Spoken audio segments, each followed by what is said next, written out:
Hello and welcome to Knitting Matters. This is season 3, episode 5. Thank you so much for taking the time to join me. It's a pleasure to have you as always. Without you, there wouldn't be a Knitting Matters. I'm Cheryl Lampard. I'm an image consultant with my company, Style Matters International. And throughout my life, my passions have been sewing and knitting. And I know that knitting is, for me, it's a therapy, and I know that it is for many of you too. I also used to be the proud owner of a yarn store in Brighton, England, and I'm a knitting educator and I'm a certified instructor with the Craft Yarn Council. One of the great joys of having a knitting store is that you get to teach people how to knit. And I love doing it then, and I love doing it now, perhaps even more so with the wonderful platform that's social media. I can reach more people. So I do know that the sound here is a little bit echoey. I'm still sorting out my studio, so forgive me for that. I'm looking into getting some sound baffles because it's a big space. It's a wonderful space, but it's big when it comes to sound. So please bear with me on that. I will try and say hello if your names pop up, but forgive me if I miss you. Now, we're sticking to the one topic this week, which is a sewn bind off for a 2x2 rib. It takes a little bit of practice to get the hang of it, so I thought we should devote the whole episode to it. Now, last time, season 3, episode 4, we did a tubular cast on, and I got some great feedback from that. You really liked it, and thank you for that. And it seemed logical to follow that with a bind off for a 2x2 rib.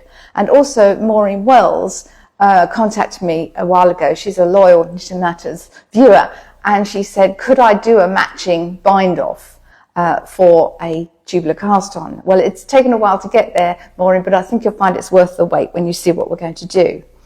Now, I'm going to ask the camera to move to the tabletop, and then we'll get going. Now, in season 2, episode 30, we did something called Tips for Tricky Cast-Ons and Bind-Offs, and I showed Elizabeth Zimmerman's Sewn Bind Off in stockinette stitch. This is similar in that it's sewn, but it's for knit to, purl to, so there are some important differences on that. Okay, so we're going to get going on this, and the first thing that we're going to do, let me just show you if you haven't seen it before. So this is the tubular cast on that we did, and you get this lovely sort of rounded edge that just seems to start from nowhere and go round. So if you're doing that, you really want the same sort of bind off to finish off. And this is it. So you can't sort of see where it starts and ends, and I love that. Now, you don't have to use a tubular cast on and the bind off together, but obviously you can. But if you're picking up, say, stitches around a neckband, then you wouldn't be able to do that cast on. So for my demonstration, I'm using just a piece of knitting that I've done with a regular cast on, and then you can see the effect on the finished edge. So if this was a neckband or somewhere where you're picking up stitches and knitting up, this is a bind off that you can absolutely do on any sort of knit to, purl to ribbing. Okay, so the first thing that we're going to do is you want to have your yarn tail about 5 times the length, 5 times the width of your work. So 1, 2, and I'm a bit generous with this, 3,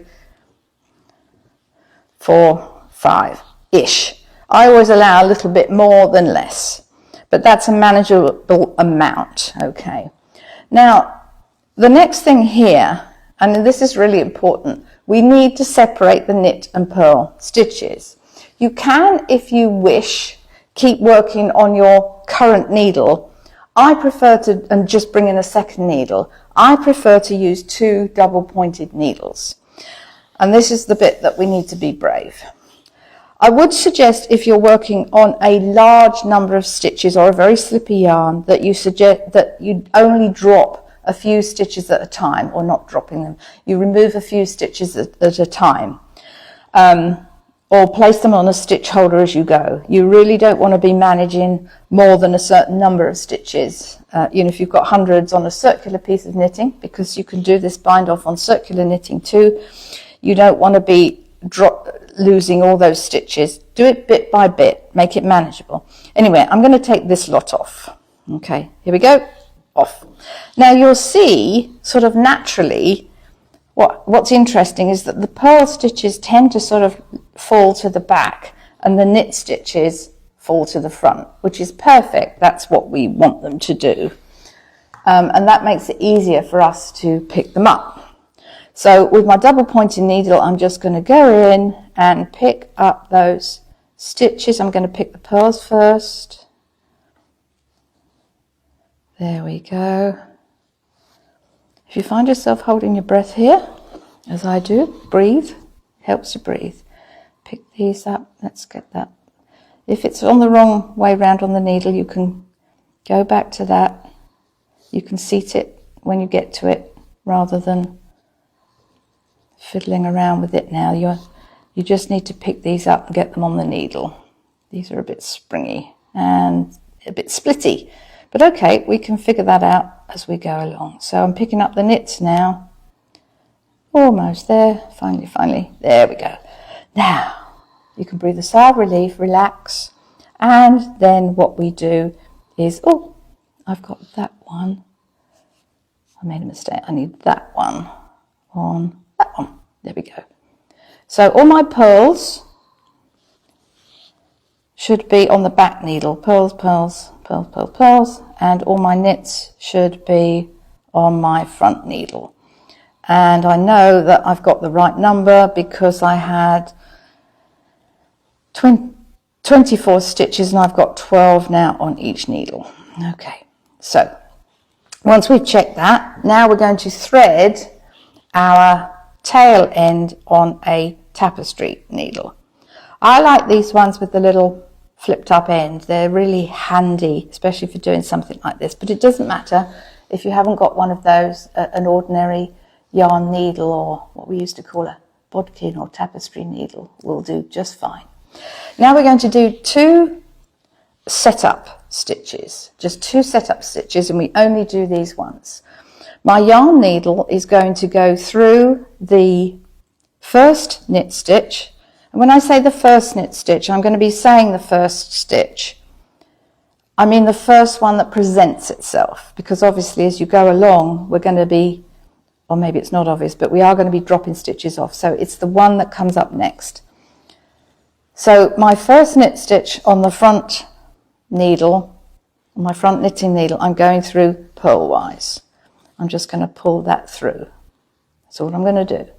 Now I'm going to the first purl stitch on the back needle and I'm going to go through knitwise. And I'm going to pull that through. I just need to make sure my yarn doesn't loop over the needle.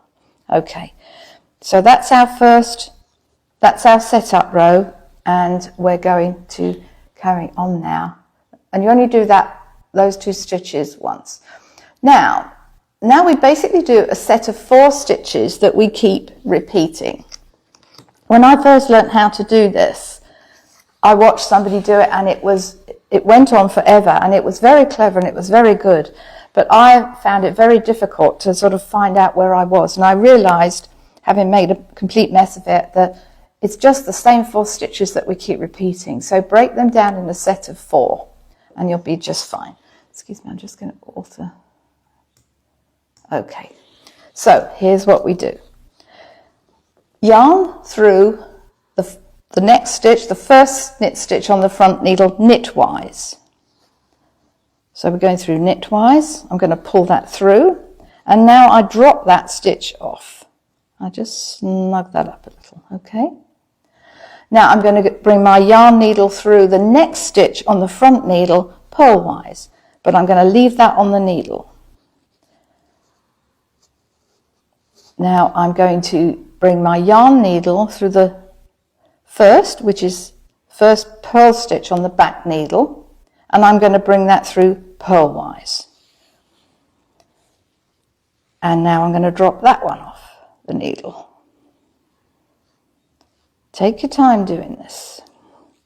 And now I'm going through the next purl stitch on the back needle knitwise, and I leave it on the needle.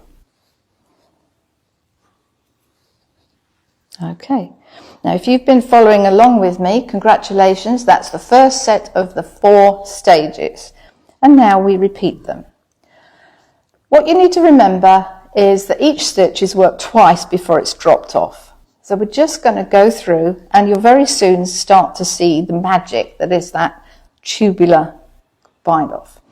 Yarn needle through the next stitch on the front needle.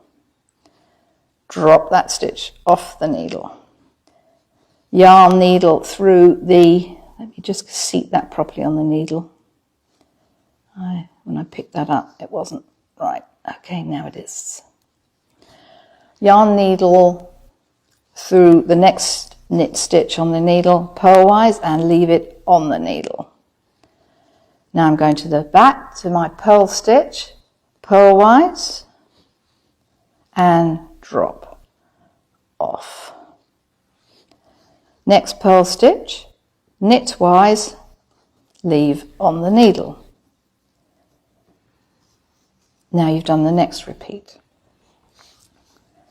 Let's do some more. And you can, every stitch is worked twice before it comes off the needle, and you can sort of see on the knit ones there's a little wrap around that stitch there. So yarn needle through knitwise on the first one, knitwise, and take it off the needle. Yarn needle through purlwise, the next knit stitch on the front, leave it on the needle.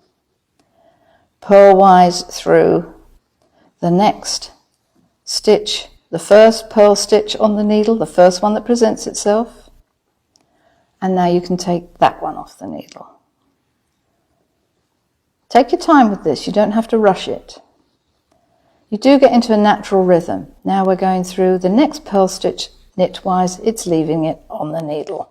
And can you see that's magic is starting to happen? You're really replicating the knit stitch. I don't know, whoever invented this, it really is magic to sit there and work out how the path of the yarn to shape the stitch. It's one thing when you know how to do it and you can see it, but to work it out, I think it really is magic. Anyway, let's do a few more. First stitch, knitwise, off the needle. Next knit stitch, purlwise, leave it on the needle. Purl stitch at the back, off the needle, purl stitch at the back, knitwise, leave it on the needle. Okay. A word of advice, if you need to stop at all, stop after a full repeat of the 4 stages. It's very easy to forget where you are if you stop between the 4 stages of the repeat. So if you're anything like me and you're counting rows and somebody interrupts you, I raise my voice and count louder. It's sort of the same thing. Just raise your voice and tell people which repeat you're on. Or if you're nicer than me and you don't shout, then just tell people to wait till you've finished. But it's a bit tricky if you forget where you are. Right, a couple more. Knitwise through and off the needle. Purlwise through the knit stitch, keep it on the needle. Purlwise at the back, bring it through and off the needle. And knitwise. So you always know where you are after that 4th one, because it's very easy to sort of see if you think, oh gosh, I think that was my last stage and I think I went knitwise through the purl one. You only have to sort of lift your yarn up and you can see that you did go through knitwise. Then you know you've completed the 4. So the way I remember the repeat is front knitwise, drop off the needle, purl, front purlwise, leave on the needle, back purlwise, drop off the needle, back, knitwise, leave on the needle, and so on. And there you can see quite clearly. And obviously I would just keep going. And again, another way that you can check that you've done the repeats is that certainly if you've cast on or your repeats are a multiple of 4, i.e. knit 2, purl 2, then you're going to have you're going to have the same number on back and front. If your pattern says that you end up with knit 2, you're going to have more stitches on this needle than the back needle. But as long as you know that, you're fine. Just know that when you start. And then you would just fasten off in the usual way. Okay. So that is the magic of the knit 2, purl 2, bind off. And there you have it. What I will do is type this up for you and post it on the Knit Matters page as a PDF. It won't be this week because I'm off to Portland for a workshop, and there won't be a Knit Matters next week because of that. But I will get it done for you, and I will type up the 4 stages and the way that I remember it, which is front knitwise drop off, front purlwise leave on, back purlwise drop off, back knitwise leave on.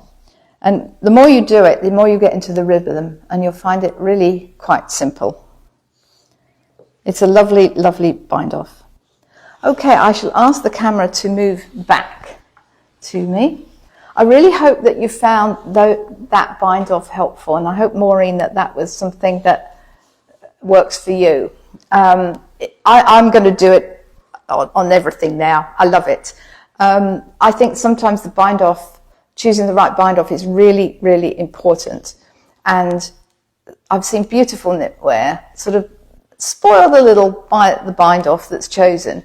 I've seen knitwear with wonderful, intricate stitches and patterning, and then the neckband, it's just bound off with a regular sort of cast off. And I think this is a perfect one. And you can do it on anything that requires a bind off, unless your pattern says otherwise. But you can adapt this and put it on any normal sort of knit 2, purl 2 bind off. So I hope you found that useful. I hope you start using that one.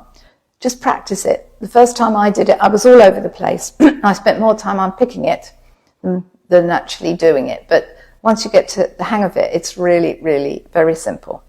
So this was season 3, episode 5. As always, episodes will be uploaded afterwards to Knit Matters page and to our YouTube account.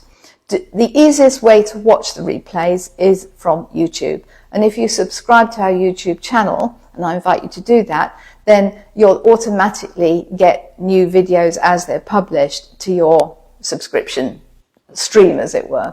But the playlists, I did offer PDF playlists for season 2 and season 1. If you would like those playlists, just drop me a line. Private message me. If you private message me, don't forget to put your email in so I know who to send it to.